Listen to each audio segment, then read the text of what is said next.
Our next speaker is Ufuk. I can get his very well. I can get the name very well. Sorry about that. But he's a production engineering manager at Shopify.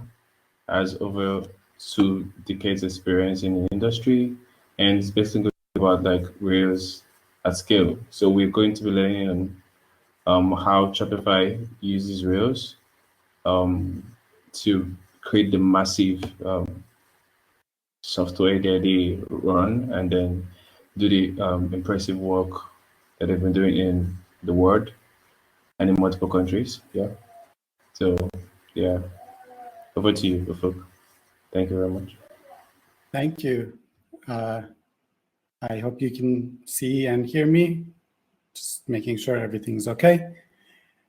Okay, then I'll just get started. So hello, everyone. Thank you all for putting this conference together and participating. I hope you're all having a great time. I'm really excited to be here.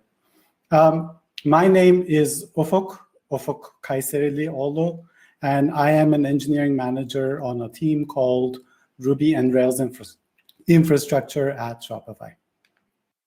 And our team is focused on making Rails work better at scale, and by implication, to also make Ruby work much better at scale as well. So what is Shopify? Shopify is a company that helps people achieve independence by making it easier for them to start, run, and grow their businesses. We do this by making commerce, and not just e-commerce, better for everyone. Our goal at Shopify is to be a 100-year company supporting and growing entrepreneurs.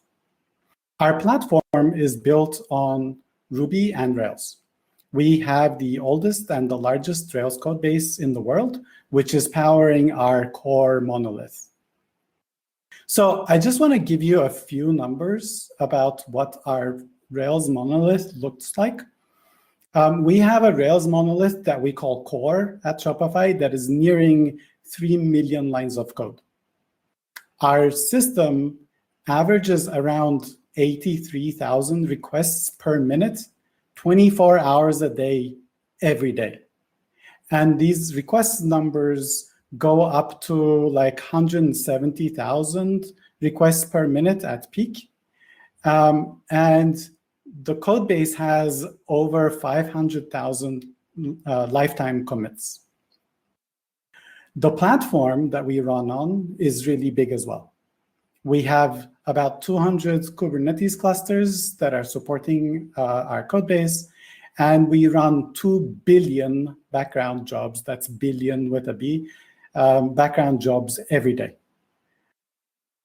When our customers run flash sales, our platform reaches 2.5 million requests per minute for a single store only. And we can go up to handling 6,000 checkouts per minute for a single product during these flash sales. So this is the scale at which Shopify operates. And we need a platform to be performant and also to be able to scale even beyond this capacity. So while we're making investments into the speed and performance of our platform, we also consider scale to be a feature, and we heavily invest into solutions that will allow us to scale our platform. In order to do this, we also need to make sure that our code base is healthy and we can ship new features quickly and safely. So keeping the code base healthy and easy to work in so we can ship quickly and predictably forever is also a feature. That means scale is also a developer acceleration problem too. We have to think about which patterns we need to foster in our code bases and how we can make our internal developers more effective as they're working to ship new features in our code base.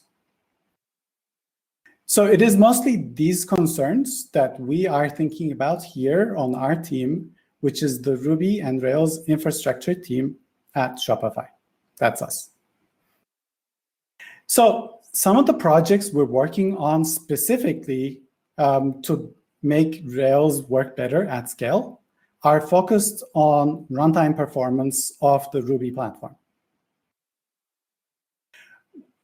For example, we're working with Oracle on Truffle Ruby, and this initiative is led by Chris Seaton at Shopify. For those of you that don't know about Truffle Ruby, it is an alternative Ruby implementation built on the Graal virtual machine, and it can provide multiple times faster Ruby code execution compared to the Ruby interpreter that we use every day that we call C Ruby because it's written in C. This Truffle Ruby project is focused on improving Truffle Ruby's compatibility with C Ruby and also improving performance and warm-up time so that we can start running Rails applications in production on Truffle Ruby. Another performance-related project that we're working on is called YJIT, that is led by Maxime. This is a just-in-time compiler framework built inside of C Ruby using a technique called lazy basic block versioning. Maxime has given a talk about how we're building this framework inside of C Ruby and has also published a blog post on the same topic. We're already seeing up to 15% speed up on production Rails applications running on YJIT with no code changes and really fast warm-up times. So we're really excited about this project as well. Matthew and Peter on our team are also working on improving memory locality with respect to Ruby object allocation. We believe this will improve Ruby memory performance by a lot and lead to a simpler C Ruby code base as a result as well. Matt and Peter have talked about their work at the Eurocode conference, and they will also be talking about this work at Ruby Kaigi in September as well. Aside from runtime performance optimizations, we're also really interested in getting better asynchronous support as well. And we want this asynchronous support to be in Rails too. So Jean Boussier from our team at Shopify has been working with GitHub and has added support for running asynchronous queries for active record relations.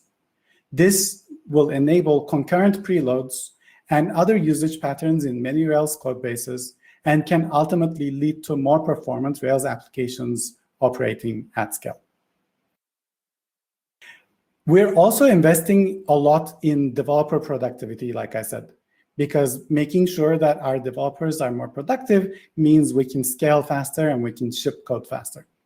So some of the things that we're doing in that area are working on Sorbet.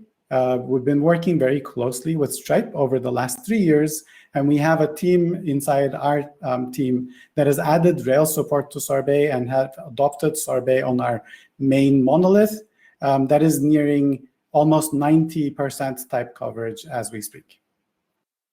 The team is also working to bring Sorbet integration into development environments like Visual Studio Code so that developers can see type errors in line in real time, and they can also perform operations like go to definition, find references, etc. This really improves developer productivity and gives developers confidence when they're making refactors or implementing new features. Another project that we've been working on is better Rails maintenance tasks. Adriana Chang and Etienne Barry have been leading this project, and the aim is to make data changes in our database run in an interruptible and incrementable manner. This is actually a non-trivial problem, even for small code bases, but considering that our data sizes are huge and our deployment and database topology is very complex, making these kinds of data migrations becomes really difficult at our scale. So the Rails maintenance tasks project aims to encapsulate that complexity in a gem that exposes a dashboard for running and managing such operations, and then the operations are handled by the framework automatically. We're also looking at reducing complexity in our code bases. For example, last year we released Pacwork, which is a gem that helps define component boundaries within a Rails applications. And we're working on pushing this further with Gusto right now. Pacwork helps developers be more aware of what their component boundaries are and what are the levels of cohesion and coupling is between different parts of our code base overall. This enables smaller components with less dependencies, which lead to easier testing, shorter test durations, and faster shipping as a result. We do all of this and we innovate in the open. All of the projects that I've just talked about are open source projects that our team has released under the Shopify organization on GitHub. So you can right now go and find the source of all of these tools and use them in your code bases as well.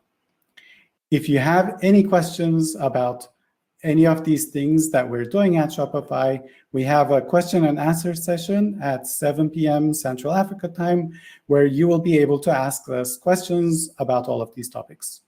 Please start sending your questions on Twitter with the hashtag ShopifyEngQuestions before the Q&A so we can get to your question in time. Thank you.